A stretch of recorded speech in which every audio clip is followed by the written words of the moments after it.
Our first project is $10 million of gross development. Our second project is $33 million in gross development.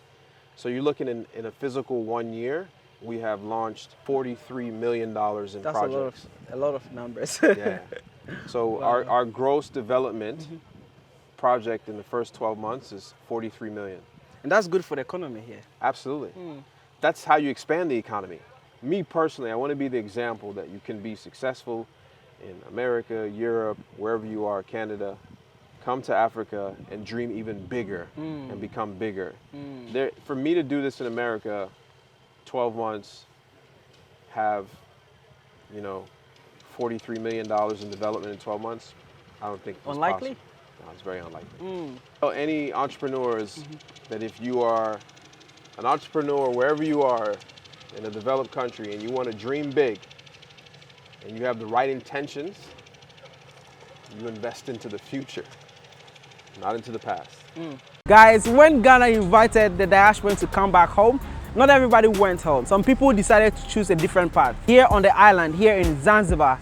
Today I'm here to speak with some few Americans who decided to come here, make this place their home. One in real estate, building homes for family, and the other in hospitality business, owning up a restaurant.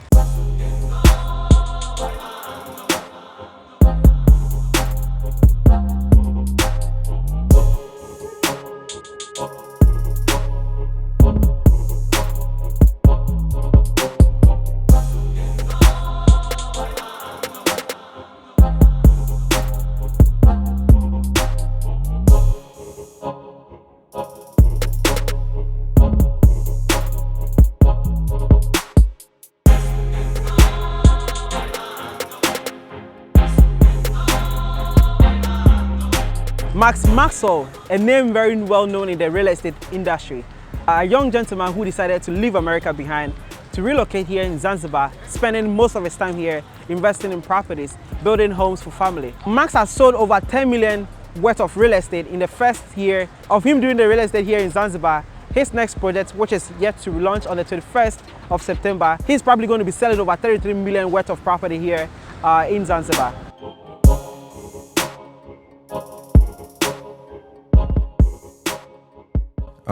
My name is Max Maxwell. I'm a real estate developer.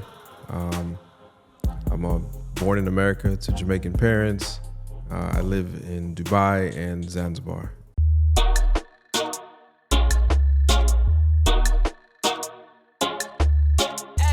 I came here on vacation in 2023, and that same year I came back.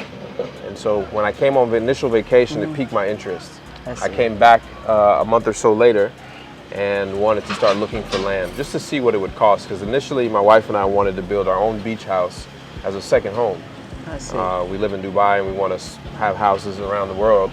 And so, oh, this is a beautiful place. It's an island. It reminds me of Jamaica, which is, you know, an island where my family's from, where I'm a citizen of Jamaica as well. And so it's we just came back in the second time, and we found somebody that was interested in possibly selling the property. So once I put in my letter of intent for that property, we started to do a feasibility study. And so my cousin, he's an engineer and draws an architect. And so I sent him the plot, and in one day he came back with a plan. Yeah. We did some changes along the way, but we knew that we could put 45 villas in here. And it's sold out. Yeah, we sold out in 45 days. Hi, I'm Ashley Marie Weston, otherwise known as Ashley Maybe. I own the restaurant here in Zanzibar called The Box by Ashley Maybe. I actually came here on vacation. At the time I had a chef residency in Morocco for 6 months. I was contracted there for 6 months. This was like early 2021, so the height of the pandemic. I wasn't able to, well, you know, my friends and I were looking for somewhere to go on vacation, and basically the borders to almost every country were closed, except for Tanzania. So I came here on vacation and came back here to live November of 2021.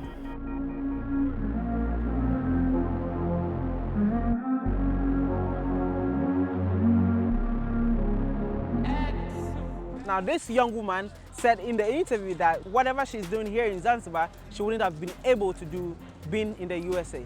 Things are a lot more relaxed here, so it does. It is a lot easier than what I would say in my own hometown. For instance, I mean, the location, the amount of time. I mean, I opened in 1 month's time after getting the keys. I would have never, with my budget, I would have never been able to do anything like that in my hometown. I'm from Philadelphia, and yeah, it would have cost me thousands and thousands and thousands upon thousands of dollars, and I would have had a lot more pushback. I'm Anna. I'm Dexter, and we're from the United States, Miami, Florida. We just like to travel, and we just decided we Zanzibar. found it on the map, and we said we want to go there. It's beautiful. Mm-hmm. It's only our second day here, so we're gonna still walk around, find out more about it. We're taking a tour, find out some more history about it. So come to Zanzibar. Come to Zanzibar. It's beautiful. Eat all the food.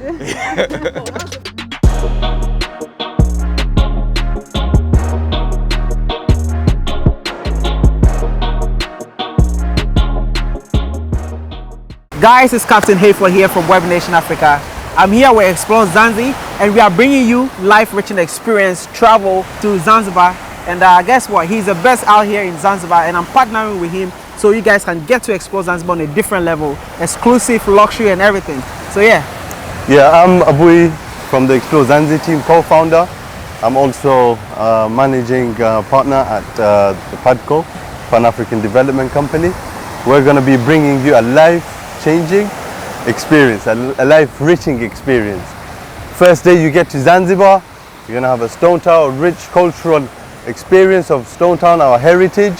We'll have a welcome dinner, and then straight in the morning you're going to rest for a bit and explore this phenomenal island. It's a sandbank called Nakupenda, prison island over there, on a yacht filled with lots of food. And then on the third day we're going to take you on a private plane to Mikumi National Park. Whole day of just seeing animals, the big five, and then we're going to head back to Zanzibar, take you to the most phenomenal hotel here called Grand Milia. And over there at Grand Milia you'll rest, enjoy the sceneries over there. The next day we take you to a place where you could potentially invest with us at PADCO called Blue Pearl. It's sold out, but we'll show you other things, and then we'll take you on a yacht again to see the most iconic island in Zanzibar, or probably in Africa, called Nemba Island. Turquoise blue waters, crystal clear turquoise blue waters, rich wildlife, on a huge yacht. And then back to Nongwe, voted the 4th, if I'm not mistaken, best beach of the world in 2023. And then on the 4th day we'll head to a place called East Coast of Zanzibar, Paje, Jambiani, the iconic rock, and a place called K Beach, where it's the only place on the East Coast that actually has a sunset, because on the east side there's no sunset. Right. So there's like a peninsula where you can see sunset, good vibes. We'll head back to Milia. Day number 5, what we're known as historically as the Spice Island. So we'll show you our spices, go to the farm, have a quick cooking class to see our dishes, and then show you some of our other developments, such as Jukwani shows that we're launching on the 21st of September 2024. And then back to Stone Town, have a lovely testimonial dinner. Yeah. Then voila, back to. Yeah, and this, I'm so excited, man. Yeah. I can't wait. I can't now, wait too. Listen, traveling to Africa, usually people just come here, you just have a good time, and you go back, and you don't even look back here, right? But this store is going to give you a different experience. You get to meet multi-millionaires investing here in the continent in real estate. You get to sit down with them. They speak to you about their experience investing here, and probably guide you, become a mentor to you. So this experience is going to change your life. It's going to change your perspective about how you look at Africa. So yeah, join us. We only have 14 slots available. Only 14 people are going to be on this trip. So make sure you grab your ticket before it's too late. For sure, Rafiki, Karibu Zanzibar. Web Nation Africa from Ghana. Welcome to Zanzibar. Zanzibar, hakuna matata. Web Nation.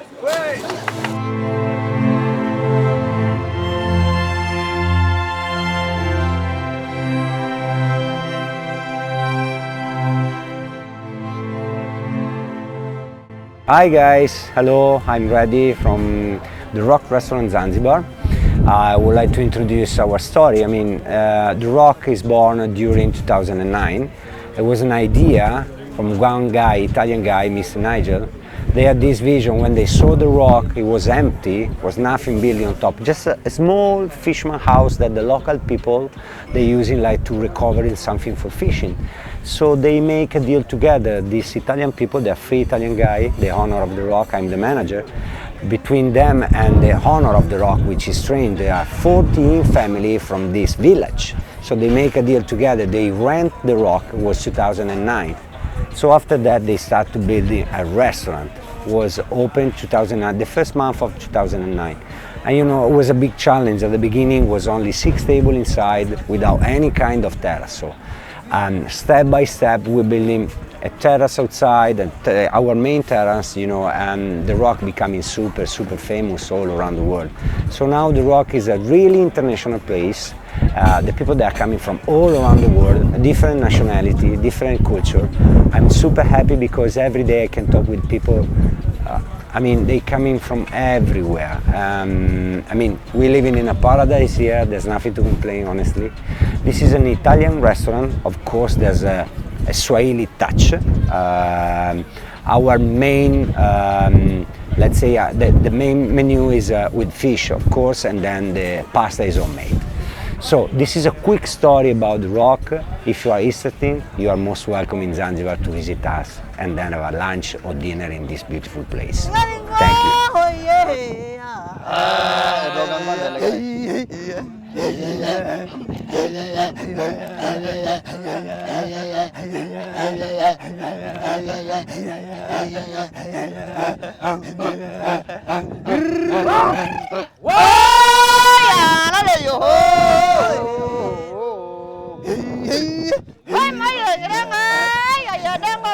Now here in Zanzibar, partnership is very key. At least the government actually encourages investors to collaborate and partner with the locals here. It's easier that way. So most businesses here have local partners which enrich the locals, which benefit the locals. It's just not foreign investors just coming in and taking advantage of the market without the locals actually getting anything from it. So Max is just not the only person. Other people, you know, just like the woman who owns the restaurant, they all have local partners working together to make this country a very beautiful place. Hey guys, I'm Abui from the PADCO team. I am a managing director and I'm also the co-founder of Explore Zanzi, a tour company here in Zanzibar that we showcase and show people like how Zanzibar is like, basically. So how PADCO started was like I run Explore Zanzi. Max and May, you know, as you know, they're very famous on social media. Babe, you know what?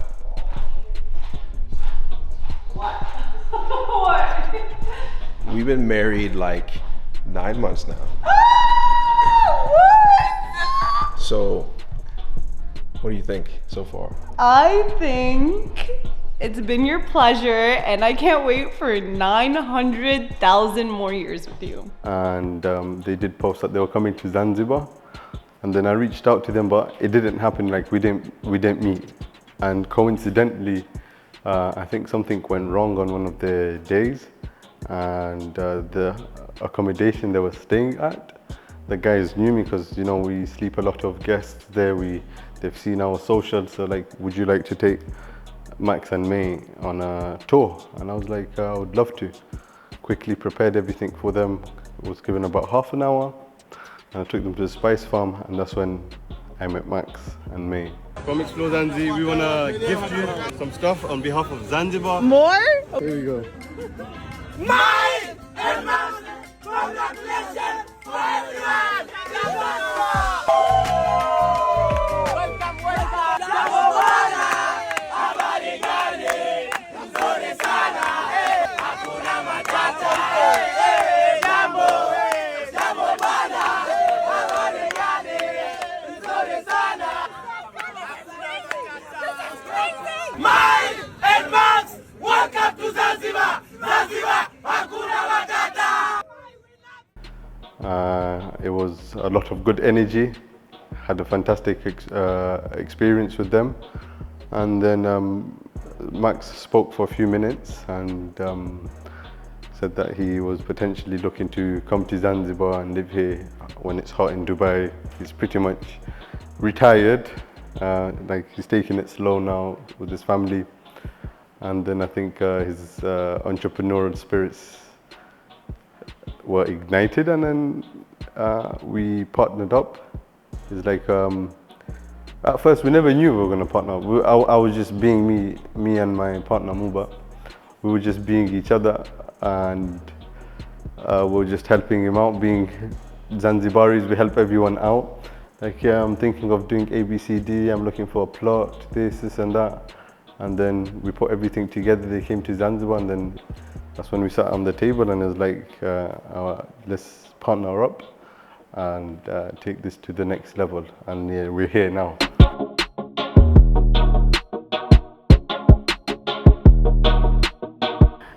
Yeah, so I've always been a bit of a traveler. I've lived a few places, but this was, the pandemic definitely lit a fire up under me. Like I definitely wanted out of the United States permanently. And I've also, for many years, I've always wanted to live in Africa. I just didn't know, I was poor, but poor here too. I didn't really know how it would be possible. I didn't want to come to another place where I didn't know the language, the culture, anything, and be poor as well. I didn't know I would sustain my life, but I just kind of took a chance. Once I took the first contract in Morocco, I just wanted to stay. So I just made my business to find the place to live. Habibi, welcome to Zanzibar. Zanzibar, hakuna matata. Jambo, jambo bwana, habari gani? Nzuri sana, wageni wakaribishwa. Zanzibar yetu, hakuna matata. Kisiwa cha kupende, hakuna matata. Wageni karibu, hakuna matata. Jambo bwana, habari gani? Nzuri sana, wageni mnakaribishwa. Zanzibar yetu, hakuna matata. Hakuna matata. What do the locals think of investors, foreign investors, sweeping and coming here into Zanzibar? We had a conversation with few locals, and this is what they had to say about foreigners or tourists coming into Zanzibar or sweeping into Zanzibar. My name is Azmin Abdullah Hassan, and I am a student.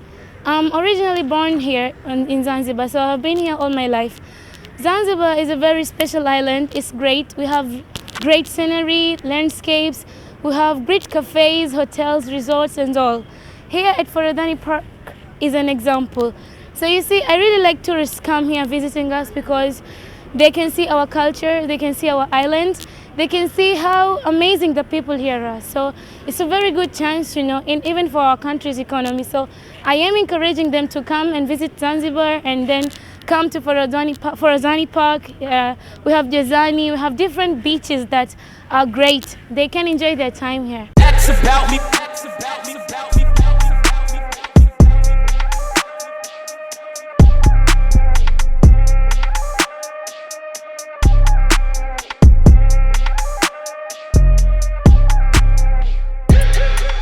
My name is Fab, right?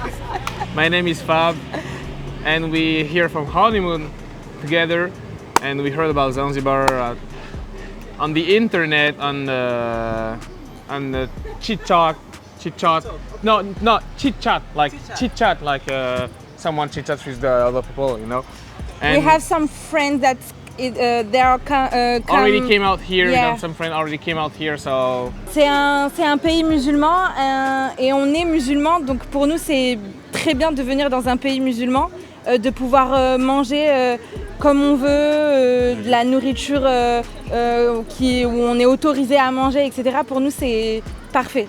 Okay, well, that's the first one. Okay, I said we're both Muslim, as you, I think so. For us, it was better to come out here in a Muslim country, so we can eat as we want, we can pray as we want, and it was cool to be here. Come out here. What do you think of it? I mean, in terms of investment, do you think here would be a place for investment, even you yourself or even friends or whatever? Yeah, I think so, because it's a pretty good place to get in here. They have good weather, they have good sea, good people. and even the culture is good. So I think it's better to invest in the climate here is cool.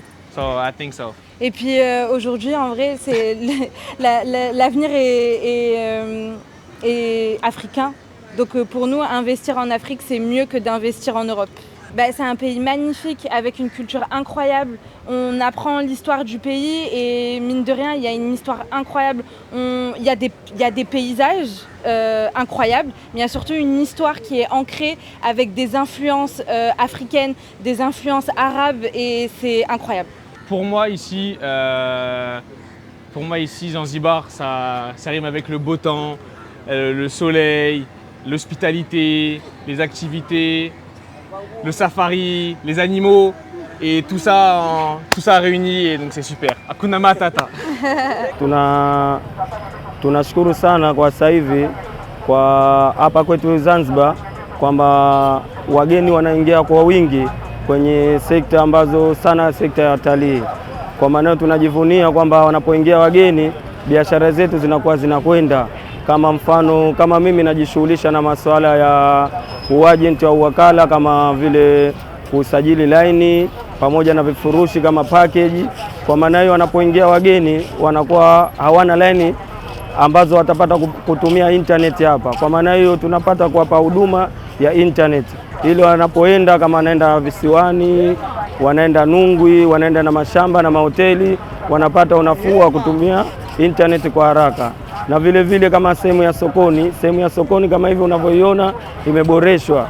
Sasa hivi imekuwa nzuri kutokana na hali ya mandhari kwamba limefanywa marekebisho. Mwanzo lilikuwa haliko hivi, ila sasa hivi hata mgeni akija anaona mazingira mazuri ya soko, anaona mazingira mazuri hata mji wa huku unavyoenda. Kwa maana hiyo kidogo sasa hivi hata mgeni akiingia akifika mjini Zanzibar anajua iko nzuri. How it's very important for a foreign investor to partner with the local. It's very important because it makes things easier for the investor and also for a local, like working together, it brings a quick success in anything instead of going around through the bushes. Like when you get a local investor, he knows the area, he speaks the local language, and the way of coordinating things, it's much easier.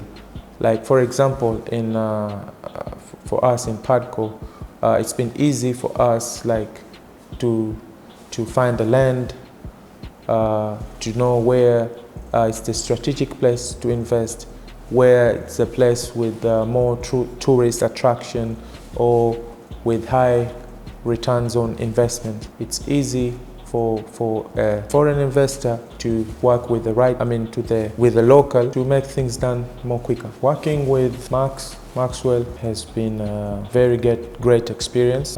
It had bring a lot of positive impact to the company of PADCO and also to the economy of Zanzibar. Working with Maxwell, to me, in my opinion, has changed my life.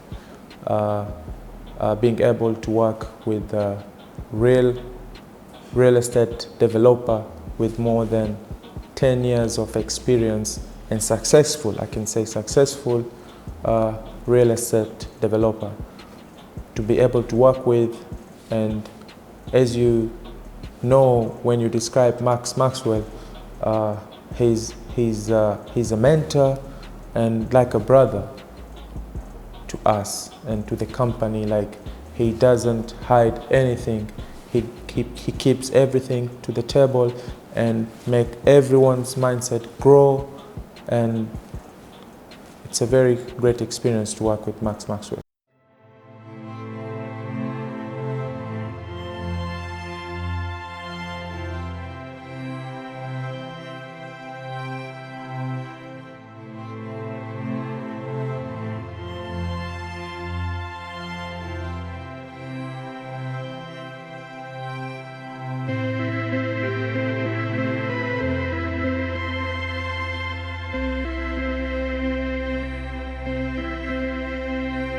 Now, you being an American, an African American, relocating to Africa, right? I mean, there are few people who are doing this. You might be one of the pioneers investing in raw property, building here on the continent. How did that idea come about, even as an American thinking about Africa, even before, I mean, you decided to go to the UAE? How did that come about? You know, I've been to Africa quite a bit before. Spent time in South Africa, Ghana, and visited other places in Africa as well. So I always felt real comfortable when I was in Africa, and I kept coming back and coming back. And as an investor, I'm always looking for opportunities. I'm always looking for the future. Most investors that are successful get ahead of the curve, and I believe that we're ahead of the curve as far as like investing in Africa. Now, I'm not a pioneer in this, obviously. There's been a lot of people from America that has done the same thing as we have, but Zanzibar is pretty unique, and I love it here. Every single villa here is already taken for. It's already been reserved by, and surprisingly, a lot of people from America has bought in here. Yeah. I would say about 80%. Now, I'm curious though, I read a bit of your biography. When did real estate started for you? It's kind of a tricky thing. So real estate for me, when I got out of the military in 2004-05, I got into real estate as a traditional broker. Did that for a while, and then the crash happened, 2008. So I left real estate alone all the way until eight years later, 2016. And then I started doing wholesaling real estate. And I did that for a while, became pretty good and successful at it, started documenting my journey. And I built companies around that ecosystem of investing in that world. And me and my wife, after a while, decided that we were traveling so much and we wanted to have different homes in different places. So we packed up and we moved to Dubai. And this is only a 5-hour direct flight from Dubai. And that landed us here. So my real estate journey has been on and off, but in the last, I would say 7, 8, 9 years, it's been pretty consistent. And went from investing in flipping, wholesaling, flipping, rentals, small bills, and now I'm a full-scale developer.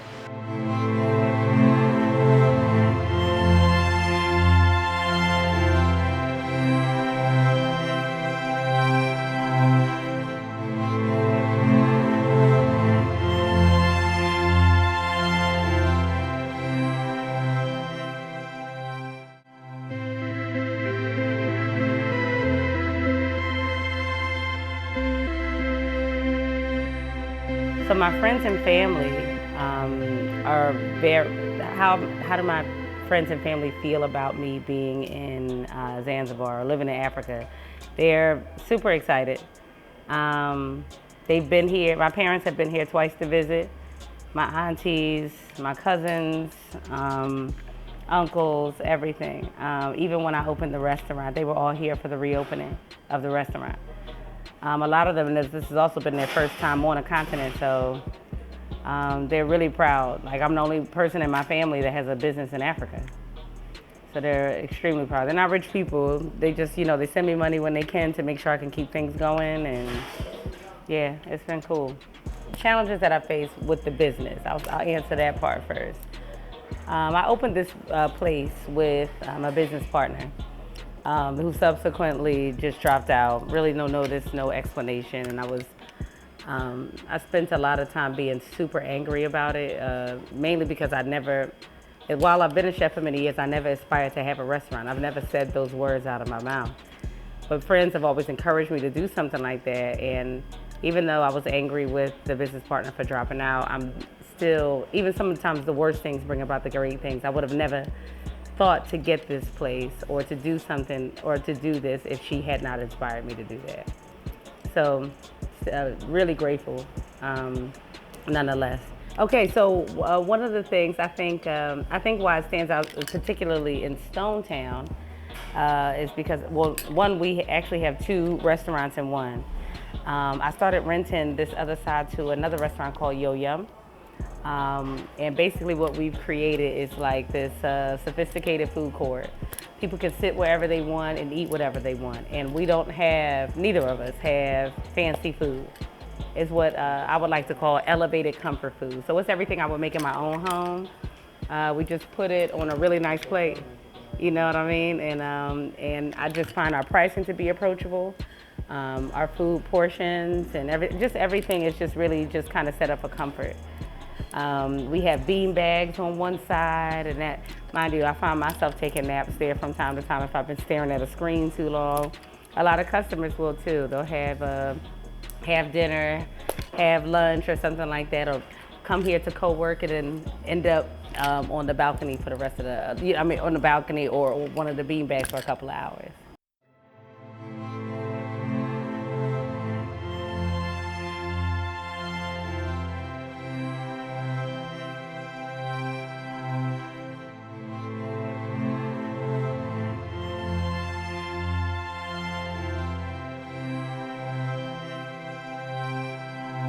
So we also do have another story where a gentleman from Germany decided to partner with a local Zanzibarian here, opening up a food truck business.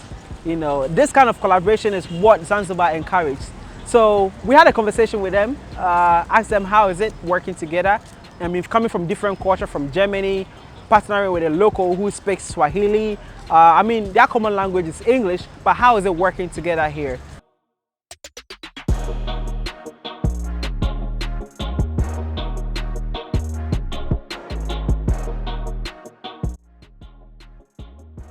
I'm Mr. Uwe Ritter from ORR.GERMANGROUP from Germany, and we invested here in Zanzibar on making business. We visited Zanzibar before and we was really impressed from this nice tropical island, and this was 2021 because we saw here the big opportunity. It's over 1 million tourists coming every year to Zanzibar, and they need nice, tasty food. Not only African food, like a mixed, we come from all over the world, like a mixed style. European food mixed with American food, with traditional African food. This is what we want to bring to Zanzibar. Food truck is something unique, and you can move it from one place to other place. You're not glued down by location. Not big trouble with the government, whatever, they all actually favor us because it's something unique, what you never see here on the island.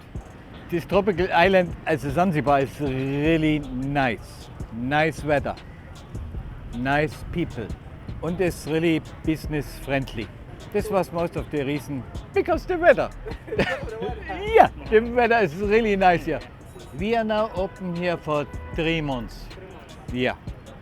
If you have a nice location, then this is a good idea. But you need a little bit preparation time to make all the government agencies, you need permits, you need some friends in the government. We appreciate this one. It's actually easy. It's a business-friendly community or the island here. But of course you have some third world problems here with sometimes no electricity, sometimes there's no internet there. But you must find a solution to this problem. For example, here we're not allowed to use a generator. A generator we're not allowed to use because the noise. We use mostly gas to cook, prepare burgers. No, you can handle this. If in Germany you have other problems, different ones with what you have to dealing. Come to Zanzibar or to Tanzania, to Africa, invest in Africa. It's about me, it's about me, it's about me.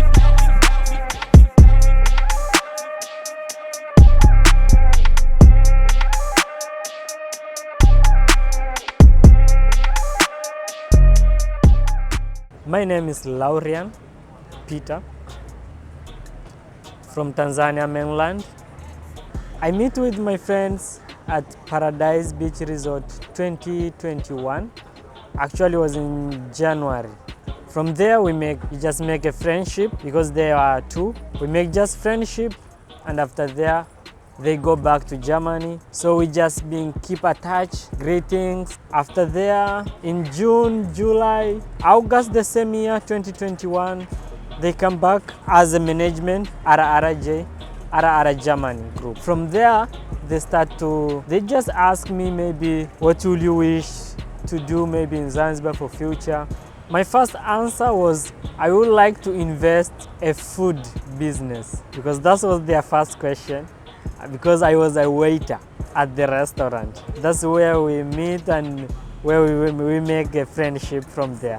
They just keep that answer without I know anything, and they actually, their first project was to build some apartments, because the group, the German group, their aim is for the building some apartment. They build some apartments full and then they sell. But they just want, maybe, for what I told them before, they just wish to open something, but was not in maybe one place or one destination. They make something different. Maybe you can move anytime, anywhere, any season. So they just, me or Laurian, wish to bring for you a food truck, and that's what the first thing. And then we start to look, to survey the locations. At first location was in Forodhani, and we thank the government was with us, because they are investors. You know, the government is being attached with the investors. They want a lot of investors to come. So in any issue, they're dealing with them. After the first project, we wanted to put the trailer at Forodhani. Have you ever visited Forodhani market? Where they jump into the water, right? Yes. There was the first where we were thinking to put the trailer, but unfortunately the government have another idea. They want to change the market from there and bring it here to Darajani Sok. So they just give us the full details that we are not allowed to put there, because the government have another project with the market there. So it's they plan us to take the trailer here. Not all partnerships are massive developments. For some, like this German entrepreneur and his Zanzibar partner, success starts with just a food truck. Together, they've brought a new flavor to the streets of Zanzibar, combining the best of their culture. I'm Christina, I'm from Germany. Hello, I'm also from Germany, I'm Sasha. In Tanzania we arrived 2.5 weeks ago, and here we are already out in Zanzibar since 4 days. Yeah, so actually I come back, I'm the second time here. I was in Zanzibar and Tanzania many years ago already, but I was so fascinated, so I wanted to come back and travel with her through the country. So first we did some traveling through the mainland, the national parks, some smaller villages, and then for relaxing after some exhausting, so some exciting game trials, we came to Zanzibar. What made you want to come back? Game drive? Yes, I think that's one of the main things I wanted to come back. Why I wanted to come back, because this is really so fascinating to see that the animals like living in their natural surrounding, and you can watch them and you do not disturb them.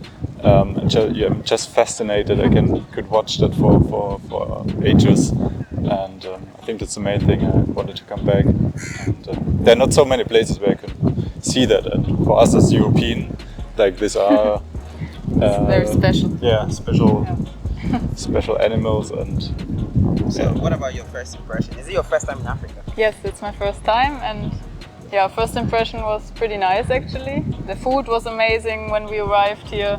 Also, we had a very nice place to stay at the beach in the beginning. It was really amazing, and what we also recognized was that the people are very friendly.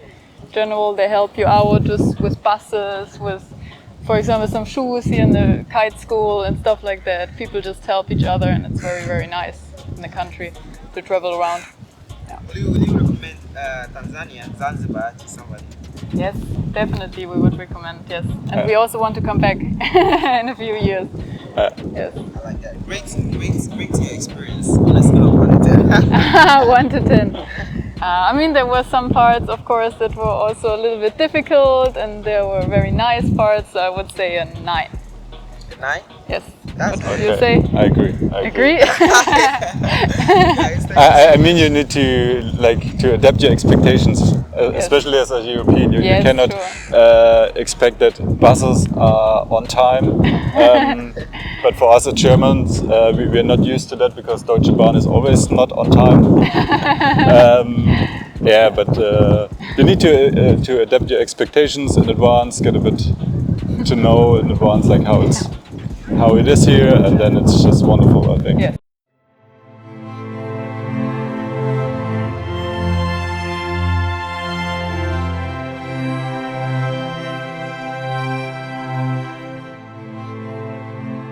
My name is Talib Jussa. I'm a 35-year-old young man, as I would like to believe, based in Zanzibar. What do I do for a living? I help young people achieve their dreams. How do I do this? I do this through my different companies. The first one is the business and legal service business, because I'm an attorney by day. So we help different businesses, investors of every kind, from small startups to large investors, particularly in the tourism industry. I also do this through our talent agency. This is the Elite Media and Sports. This is a talent agency that was created with my brothers. So this is where basically we thought to put together all the skills that we have acquired that most athletes and creatives don't have, and we could give it back to them. This is perhaps legal advice, marketing advice, and just personal growth. And I also do this through Techstar Startup Week, which is our CSR platform and our nonprofit. This is an entrepreneurial platform where entrepreneurs get together, share ideas, to basically create a vibrant startup ecosystem in Zanzibar with the right space, the right mindset, access to markets, resources, and so on. So we have to go way back into I think the early or mid-90s, when just tourism was booming then, and the first investors were usually, or just particularly, only Italians. So that changed over the years. You started having Germans, French, Dutch, and other Western countries. And then it started changing a little bit towards the east, and you started having Poland, Romania, Bulgaria, and all these other countries as well that were investing. And within that trend, I think recently we now see the Americans arriving late on the scene to Zanzibar. So that's been the trend basically so far. For those African Americans that are feeling disconnected and want to repat back to Africa, I think they should 100% do it. I think it's, I'm not going to say it's not for everyone, but it is for everyone. We're all from here. I don't know where I'm from in particular. I've never done a DNA test, so I have no idea. Like my history just goes back a couple of generations, then it cuts off. I have no idea, but that's okay. You'll figure it out. And the thing is, a friend of mine actually said that to me recently. He said, Africa's all one house, just different doors, right? So it's like, you just kind of, I think the main thing is, I think it's for anyone. You just have to kind of figure out how you want to live. This place is full of everything. It's the cradle of civilization. They'll be fine. With European investors, because they come from a culture of serial investing for thousands or hundreds of years, they already sort of have an idea of what to expect when they're going into these new markets. So they sort of are prepared for the best and the worst. I think for the Americans it's different, because it's only recently, over the last 50 years or so, where you're getting to see a lot of Americans who are now broadening and visiting Africa more, trying to invest in Africa and trying to just reconnect with the motherland on a personal level. So I think that's the cultural difference, and also the economic difference that both of these different investors are coming from. I think African Americans are choosing places like Zanzibar over Ghana, just because, so Ghana's had their doors open to African Americans for a long time. I was around for that. I mean, of course I was around for that, because I remember maybe about 10 or 15 years ago, this is when I was interested first in moving to Africa. And Ghana was just like, yeah, come on, we'll let you in, blah, blah, blah. But I think some people have had some experiences, negative experiences that have kind of, and I think the thing is that there are bad people everywhere. It's not, doesn't mean Ghana's bad, it's just, you know, sometimes you get screwed, you know, when you know, whatever. But I think it's been, I think people are a little leaning now just towards Zanzibar because it's trending. Just like Ghana was the trend about 10 or 15 years ago without the hashtags, without the Instagram and all of that stuff. I think it's just more popular now just because there's more access. In light of what I just said, I think with the African Americans, their expectations and what they found is a bit harder to manage, because for them they come with that wholehearted investment to try and reconnect with the motherland, so they are sort of surprised by some of the other things that we still have in a lot of African countries, you know, things that delay things, bureaucracy, you know, things being done under the table and so on and so forth. And so I guess their reaction to that is different from that of the Europeans. With the Europeans is that at least they would be willing to try and see how they could overcome all these challenges differently. I guess with the Americans, their first reaction was like, this is a bit too much and we can't do this anymore. So I think how we could fix this, I guess we could fix this by making sure that the first point of contact for these people who are trying to invest within the islands is actually the correct people and professionals who are able to provide this the services and the guidance that these people need, and they are actually accountable for it too. So I think that's how we could solve that problem moving forward. I find it extreme. How safe is it in Zanzibar? As a single traveling woman, I feel very safe here. Don't get me wrong, it's not like no one has ever crossed the line or something like that, but it's very rare, very far and few in between. I am extremely safe here. Now, I think there is something to be said, because I think as a whole, Black women just in particular aren't very protected on the planet, and that is just something. I can say that as a Black woman and as a Black woman that travels. But out of everywhere that I have lived, this is the safest place I've been. The cost of living here in Zanzibar is actually very low in comparison to the U.S., extremely low. I think I said this earlier, I actually can't afford the life I had in the state, you know, the life I have here, I can't afford in the state. And I'll tell you kind of how Zanzibar became popular so quick. During COVID, they were one of the only countries that didn't shut down.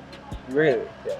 And so people from Europe and all over the world were coming here because it was a place that you didn't have to get the shot. I see. And so they came here, people worked remotely here, they enjoyed the island life, the food, the breeze, the fresh fish, the fruits, all of that stuff, and the culture.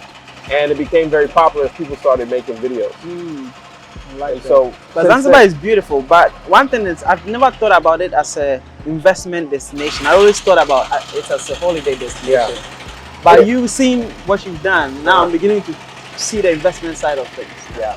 Well, you got to think, any place that is very popular for holiday is a place where it's good for investment. Yeah. Tourists come, they spend money. The more and more people come, it turns into people's second home.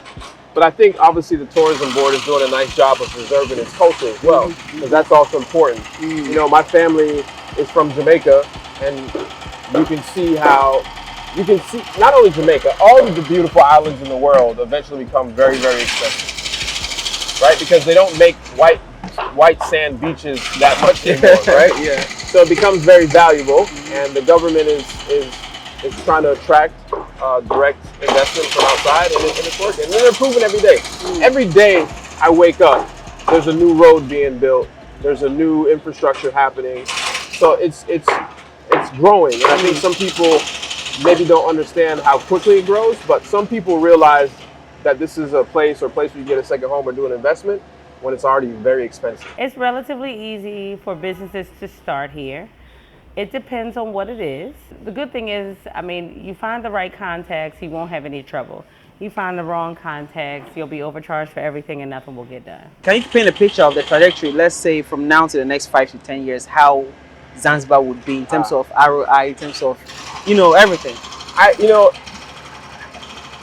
Obviously I don't have a magic ball, I don't know the future, but I would say in 5 years, Zanzibar will be,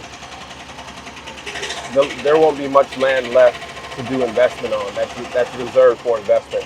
In 10 years, this island will look a lot different with the infrastructure. A lot of the roads will be built, all the things that you're used to in all the developed countries, I believe will be here by then. And as an investor, that's too late. As a buyer, that might be fine with you because the price of an island on white sand beaches that is in the Indian Ocean is kind of pricey. So on these units particularly, you're going to see somewhere between a 15 and a 20% ROI. All right, annually. Yeah, ROI annually, and that's based on using it as a short-term rental. I see. I like that. Interesting. Just know that there's hotels in this area that charge $5,000, $6,000, $7,000 a night. Really? Oh wow. Oh wow.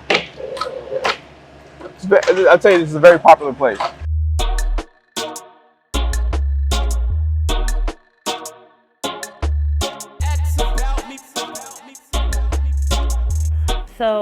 So how lucrative is the real estate business here? I would say it's going to become more lucrative as it gets more organized.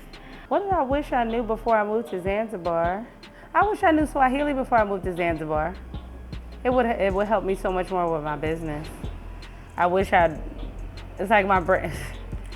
You ever know when your iPhone runs out of storage, you gotta buy more storage? Like that's what I need to buy more storage for my brain. Because I've run out. Like I can't put anything else inside. I'm trying, but it's not my fault. Zanzibaris speak everything. They're really, really smart. Moving here. Okay, so advice, 3 things I would advise people moving to Zanzibar. Number 1, learn Swahili. Number 2, I would say be a baby, be open to learn different things, new things. And just the 3rd thing, if you get into business, just remember that you live in paradise and make sure you take the time to go to the beach and not live in your business all the time. I get worried. I've spoken to few Americans outside of Africa when I was traveling. I met some few Americans in China when I was there. Spoke to them about coming back home, come invest into the motherland. It's developing, but people have this kind of resentment towards Africa, thinking it's what it is 20 years ago. Nothing works there, it's just hungry children. But you're doing this and you're telling me that you might get your ROI in 2-3 years, and this is the numbers. You might not even get land to buy in the next 5 years. When you see these people react to Africa that way, what comes to mind? Well, I don't believe it's resentment. I believe it's a miseducation. Obviously, there's good and bad areas of everywhere. I can show you good, bad areas of where I come from, where you would think it's a developing country. I can show you other areas of America where it's a developing country. So yeah, there is poverty, obviously, in Africa. I would say that Africa's not for everybody right now, even if you're African American. Really? I don't believe so, because you have to be able to. Most people are not willing to give up what they have in order to get something new, right? So let's not paint everybody with the same brush. I think people from America that come to Africa and invest are somewhat visionaries, and they kind of see the future, and it's okay, and it's clearly it's okay. Not everybody needs to come to Africa. It's fine. I think in the future some people will regret that they didn't, but and some people will say, I'm glad I never did. So I don't ever try to paint something with a brush. Some people are misinformed. Some people are willfully ignorant. But the ones like myself who have came and saw, I'm not preaching back to the other side to say, come over. Really? No. Because the proof is in the actions. I mean, listen, I lived a very good life in America, right? Obviously, I was successful, multiple businesses, made lots of money. I just finished building my 20-acre ranch with horses, and me and my wife lived in it for 1 year. We built it and we moved. We still have it. Yeah. We built it and we moved. So it's not like I was living Like bad running there. away from, yeah. So I'm not saying that this is for everybody. But I wanted to, the reason why I asked you that question is ownership. Yeah. We always say black people don't own anything in America, you know. Majority of people don't have lands. They don't have something that they can call their own, right? And if you have it, how much money you have to pay to be able to keep it, right? And then this Africa gives you the opportunity to have something like for real for yourself, right? So I always feel like I need to get my brothers to come here. You know, I've seen the goodies. I want them to come take advantage of it. That's why I asked you that. But for some people, they'll never come. Really? And it's okay. It's okay. And I think if you're gonna try to get everybody or most people to come, I think you may exhaust yourself. The ones who see it will see it, and eventually the same people who said they would never come will only be able to come here on vacation because they didn't take that opportunity. Obviously, investors look for the future, and most people live in the past or the present. I see. And I think that's the difference between a lot of people. I see. Obviously, yeah. And you can look around. Like I said, 80-90% of the buyers were Americans. So, and some of them never came to the continent. So the narrative is changing. People will slowly come to it. Not everyone will, and that's okay. We got to be okay with that, right? Okay. Because you got look at Ghana, for example. Right. Ghana can turn into just another Atlanta if everybody comes. Yeah. So I think it's selective people that actually want to move the country forward, the continent forward. And I'm honored. I'm humbled to come back or come to Africa. You know, even though my bloodline is West African, I'm in East Africa right now, but I'm humbled to come back and be able to participate. And when I look back, you know, God willing, I'm here 30 years from now, I'll be able to be like, I played a part in the new industrial revolution, the new development in Africa. But that's not for everybody.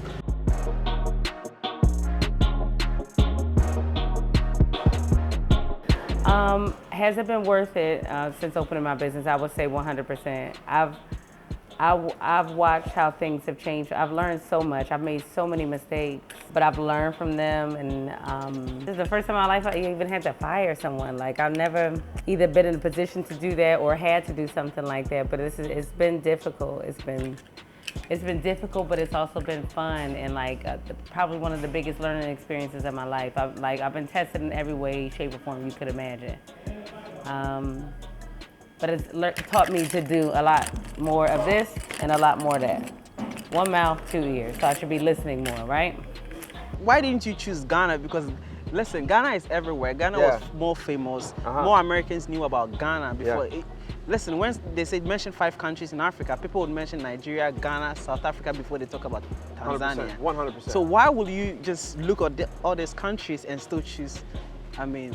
For me, whenever I see somebody running somewhere, I run the opposite way. Okay. And so because of so many people going to that destination, I felt like it was a place where I need to go the opposite way. I see. Okay. And so in doing so, and that's kind of my investment strategy altogether. When a bunch of people are going one way, I need to go the other way. I see. And so, not saying Ghana's a bad place to make investments. I've been there. I've made some investments with some friends, not in real estate, but I've made some investments. And so, I don't believe that picking one or the other is bad, but for me and my investment strategy, coming somewhere that was uncharted territory, for most people, and most people don't even know about it. When they watch this video, some people have never heard of Zanzibar until they watch this video. Guys, comment down if you've never heard of Zanzibar while watching this video, because I'll be surprised. Over a year ago, I've never heard of Zanzibar. Really? Yeah. This conversation is getting interesting. If you have a message to your fellow entrepreneurs, right? Tell them what do you think they are missing out for those who are willing to make the move into investing into properties like this, even buying from you. What message do you have for them? Listen, I say investors. If you're a true investor, there's some level of risk that you have to take. Right. As an investor. Each investor has a different strategy when it comes to what they do and risk tolerance. For me, I was willing to risk millions of dollars. Right. to see if it would work. And alhamdulillah, it's paying off. Right? And so we sold this community. We got other projects and more projects after that. And so for me, it's not for everyone, but if you're a true entrepreneur and you're an investor and you want to make an investment outside of where you are, then you need to explore. Go to places that you never thought you would go, and spend time in places you never thought you would go. And if you are just looking for a second home and you just want to get some passive income, $4,000, $5,000, $6,000 a month, then maybe buying in a project, something like this, is perfect for you. And a getaway. I think for me, there was a turning point of a conversation that I had with someone that said, are you diversified in your investments? I said, yeah. And he says, no, I mean, are you diversified in the currencies that you hold? I said, no, I didn't. What are you talking about? You only had US dollars. I only had US dollars. And so they were like, you need to diversify where you are. And so that kind of started my research into prompting the move into Dubai, and then spending money here and investing here. I would say the final message is no matter where you decide to land, I think we should all make our way back to the continent. It's ours too. And I think we should all make a way to come back. It's getting weird over there. It's been weird a long time, but I think it's no time like the present. I think all of us should make our way back to the continent. It doesn't have to be Zanzibar. It doesn't have to be Burundi or wherever. It can be anywhere. But I think we all should make our way back. But this is beautiful. I'm very happy that African Americans or our brothers in the diaspora are coming here, helping us build Africa together. It's cool. You know something that I never hear most African Americans or Americans that come here? We also get some pushback from people that are from Africa coming back to Africa to do Really? investment. Oh, read my comments. Read the comments. What did they say? We're the new colonizers. Yeah. But it's better than like. It's a very small amount. Okay. But that just goes to show you not everybody is intelligent. Yeah. But so I never paint everybody with the same brush. You know how, anyways, it would be like the first question I asked you. Other ethnicities are rushing down here, investing, buying up all the lands, right? And then we are pushing our brothers out, saying they're the new colonizers. Yeah. While other people are buying it anyways. Yeah, correct. Self-hate. You know what I'm saying? Self-hate. Yeah. Just because I look like you. Yeah. And you've been taught not to like yourself, you automatically don't like us. And the cool thing with this whole entire project, I get to do all of this with my cousin. He moved from Jamaica just for to this island. project. No. Oh, he's here. He's permanent. Yeah, he is a director and a shareholder in the company, and he's also the engineer that designs everything and the architect. Nice. That's you're lucky. Now that's a 3-bedroom. How much are those going for? How much did these sell for? 205 or 225? 225. Okay. So 185 for the 2 bedrooms, and the 3 bedrooms are 225. Then you might as well just get 3 bedrooms. But these actually, believe it or not, and this was something that I learned in the process, was the demand for the 3 bedrooms were much higher. These sold out first. Before the 2 bedroom? Yeah. Like much faster. Interesting. Yeah. Okay, so the next development is going to be all 3 bedrooms going up? No, I still have a mix. Okay. The next development, which I'll show you, is 115 units. So we go from 45 units to 115. More than triple. Yeah. But the difference is that we're going G+6 on 5 buildings, and we have beach. This is a beachfront property. We have 8 villas that are 2 bedrooms. Yeah, I think 8 or 10 villas. 10 villas. Yeah, and 2 of them are real big, and the other 4 on either side are big, but not as big as the middle one. So G+6, the 3 bedrooms are at the penthouse. So each building has 2 3 bedrooms that sit at the top. Amazing views, and this is in town. Okay. So this build is more for the other East African that are business people from the diaspora like Oman, GCC, because they can come land at the airport. They're in there 10 minutes, but it's an amazing area. Okay, close to the airport. 10 minutes. 10 minutes away from the airport. Less. Interesting. But why would you finish this project and still want to continue and still keep building? Like, if people are watching and asking this question, what would you say? I'm not even going to finish this project. We have 2 projects going simultaneously. But the reason why we keep going is because I'm not here to just make one project, make money and leave. I'm here to build a company that is headquartered in Zanzibar, that is the biggest real estate development company in East Africa. Headquartered here on this island. So after we'll have plans, we'll go into the mainland, Dar es Salaam, we'll develop in Kenya, Malawi, all these other places that are around.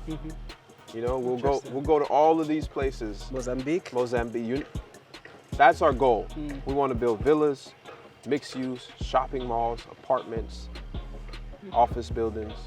So we're not just focused on this stuff. This is the beginning of our company. This is our first year in, right? And so our first project is $10 million of gross development. Our second project is $33 million in gross development. So you're looking in a physical 1 year, we have launched $43 million in projects. A lot of numbers. Yeah. So wow. our gross development project in the first 12 months is 43 million. And that's good for the economy here. Absolutely. That's how you expand the economy.